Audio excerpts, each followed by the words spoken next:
ስሙሎ መዳዬ ክብሮ ተከብሮ መዳዬ amantanis amanuu baattanis jechaadha. Warroonni Lil Nas Xin muuziqaa isaa hordoftan, namummaa isaa hordoftan isinitti gadduu danda'a.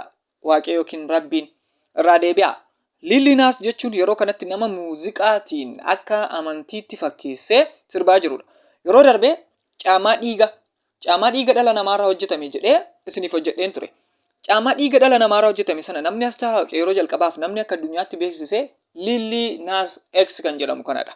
Sirbituu kana jechaadha. Sirbituun kun kanarra darbee amma yeroo kanatti jechaadha. Warroota amantii dhiiraaf dhiiraa geggeeffamuu qaba jedhan keessaatii mataa isaanii yookiin hangafa isaaniidha kun. Isaan keessaa tokkodha. Mee xiqsii kanaa ilaallu. Maatiyos boqonnaa 24 irraatii lakkoofsa 5 ilaallu. Baay'een nama ani masiidha jecha maqaa kootiin in dhufuu jedha. Namoota baay'ees in wallaalchisuu jedha. Namni kuni viidiyoonni ani masiidha jedhee ani Yesus Kiristoos jedhee viidiyoonni hojjete viidiyoonni waaqayyo irratti qalladee in argitu. Akka Yesus Kiristoos fannoo isaatti jechaadha viidiyoo kanarratti yeroo inni haala amantiitiin geggeessu laala.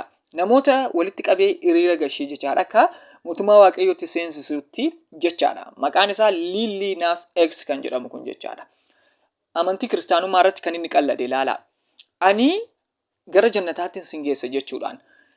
Jalqaba irratti ilaala haalli uffannaa isaa dhiira jedhamee uumame garuu haalli uffannaan isaa haalli inni ta'u wantoota inni agarsiisu wantoota dhala namaarraa hin eegamnedha.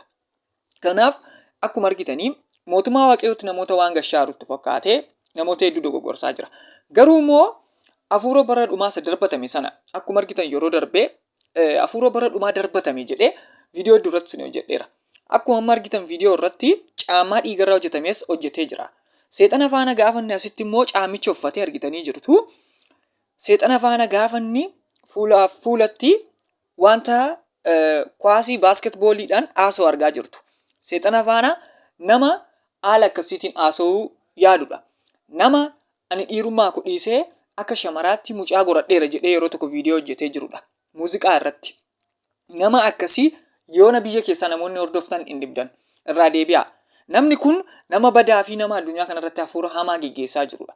Kanaaf yoomiyyuu taanaan warroota akkasii viidiyoota akkasii hin ilaalina irra deebi'een isinitti hima.